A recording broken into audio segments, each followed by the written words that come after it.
Here is a NG, which stands for no good, of course. It's an old Osram, looks like a halogen light of some type, but it's burnt out. And of course it has no value, but what about the reflector here? I wonder if that could be used for something. Of course I'd have to remove the bad bulb, which carefully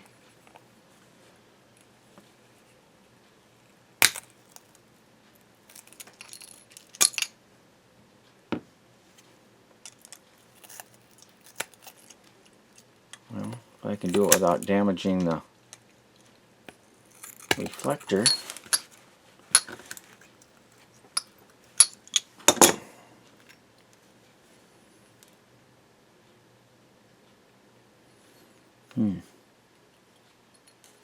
Maybe if I twist it very carefully.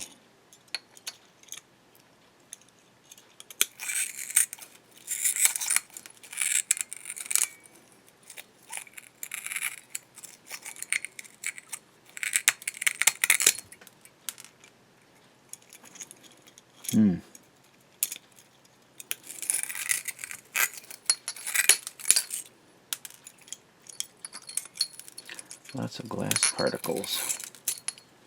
And there we go. I think we got it out. Most of it out. I don't think I can remove this. This is sealed here. But that's okay. I just need to get that spring out of there.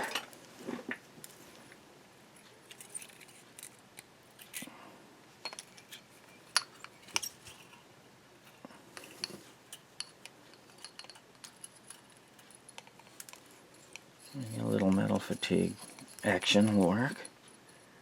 Maybe. Oh, wait a minute.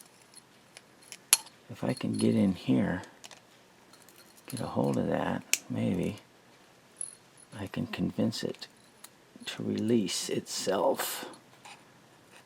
Maybe not. And again, maybe I can get it there. Okay. Nice reflector.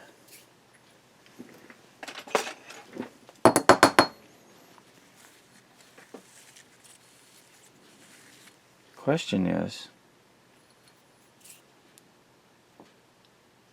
what about a focal length?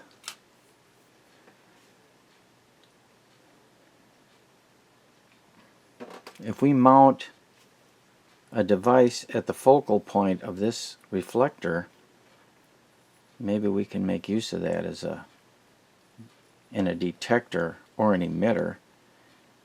I could mount an LED at the focal point or a photodiode and then gather the light through here.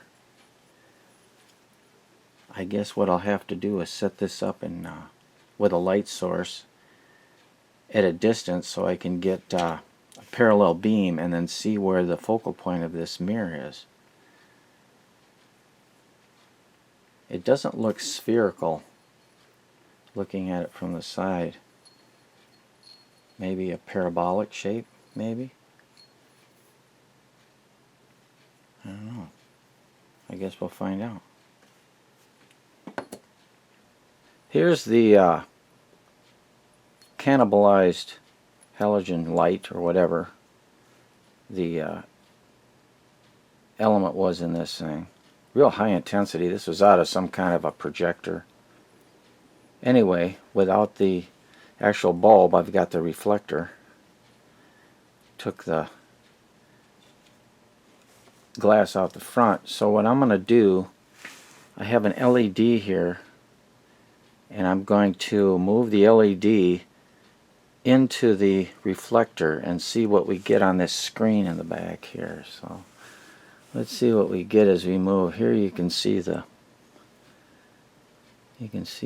in the reflection here. So I'm going to slowly move it into the reflector.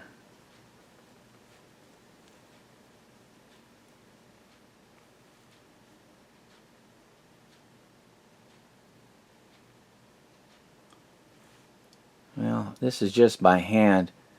I really need to mount this in on my optics bench. But as you can see, if I get near the focal point of this mirror, well, let's see if I can do a better job here as I move it in. There, as I bring it in there, right there, there's the sweet spot. Right there. And then as I move it out, you got to get it centered.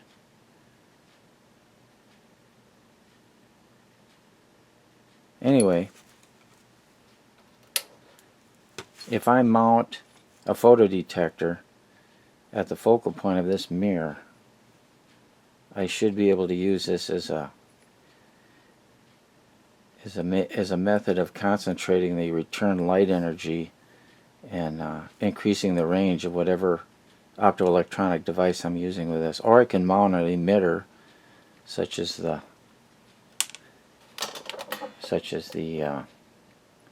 LED. I could use even a laser diode could be mounted at this. So here's another example of a discarded surplus item that can be repurposed in optoelectronics experiments.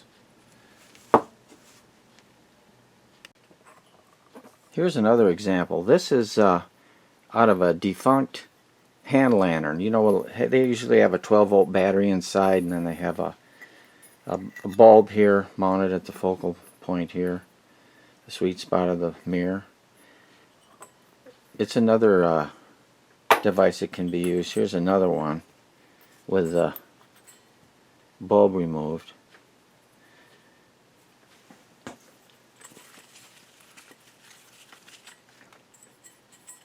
And you can save the front glass. This is actually glass. So if you wanted to mount this outside, it would be waterproof. But anyway, using this LED again, I'm going to move it towards the focal point of this mirror. As you can see here,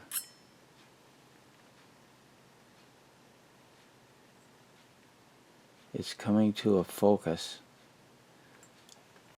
It's a little hard to hold it, but you get the idea. If this can be mounted in with a standoff, this would concentrate the light.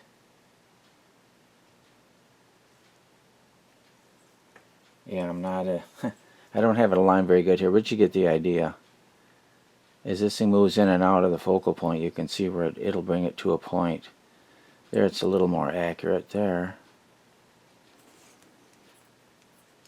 You can take one of these outside, point it at the sun, and hold a match and actually light the match. So here's another good device you can get out of the junk that can be used to concentrate your, either from an emitter or a detector. You can mount, you know, photodiodes could be mounted at the focal point of this as a detector. And here, you know, you could bring the support out through the center here and mount it at the focal point and adjust it with visible light. And then you could mount a laser diode or an infrared LED, and you could use this to concentrate the light.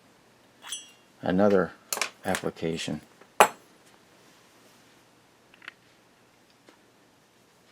Here's something else that can be used, salvaged that is. Here's two lenses. These are glass lenses, pretty nice. These are out of a rear projection TV that my buddy got out of a dumpster. And I salvaged these glass lenses from the lens holders. But anyway, these can also be used. Let's see what we can do here. once again, I'll try to do this by hand. And here you can see, as I move the LED, this visible LED, as I move it to the focal point here, you can see how it concentrates the energy, the light energy. Here's another one, a little smaller. These are, well, they're double convex, but one side is different than the other. The rotation here, the radius of curvature is different on each side. Here's the smaller lens. Yeah, the focal points are pretty close.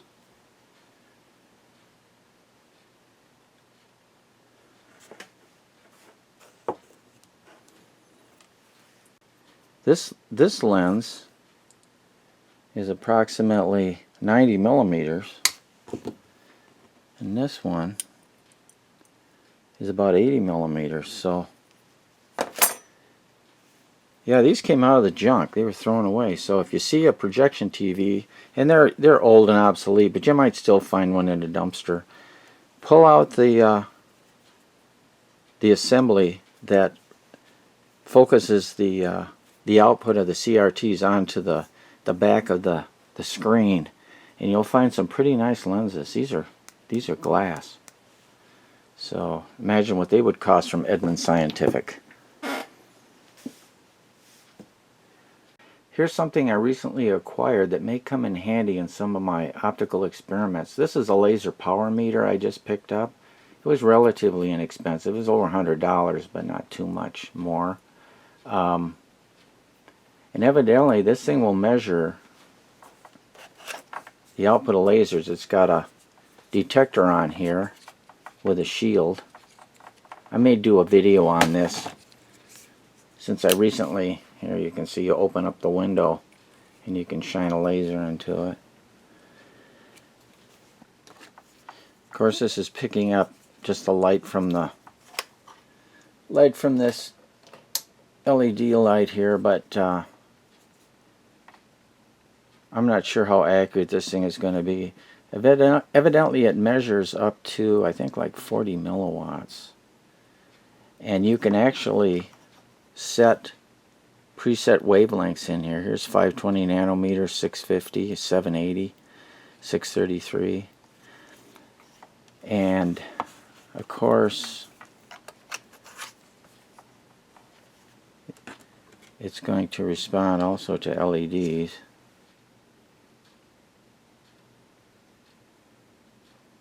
That says 182 microwatts. Let's try an actual laser. Okay, I have two laser pointers here. One is a red and one is a green. And I think they're going to overwhelm this device here. Let me turn down the LED light here.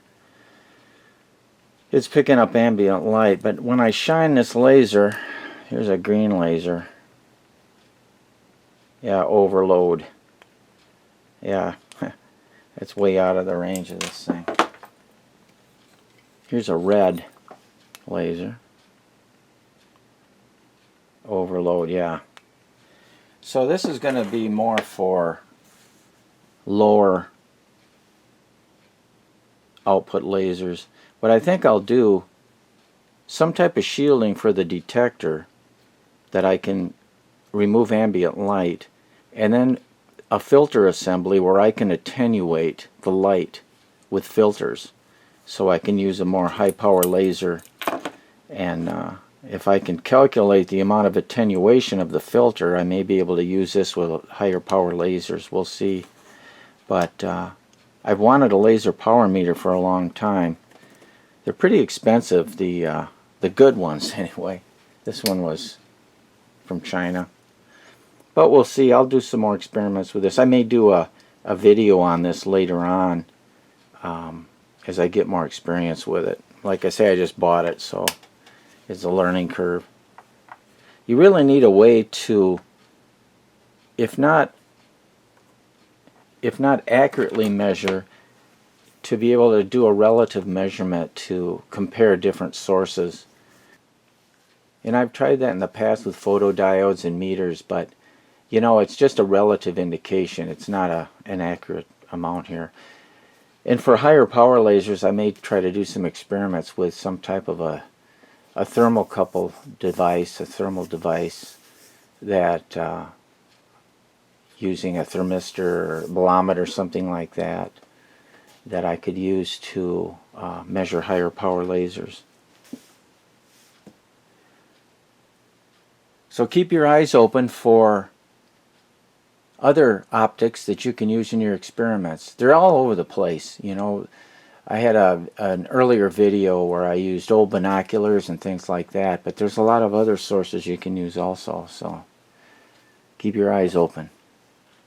Anyway, that's another hint for poor man's optics, or a cheap source for optics. So I hope you enjoyed this one, and see you in the next one. Bye for now.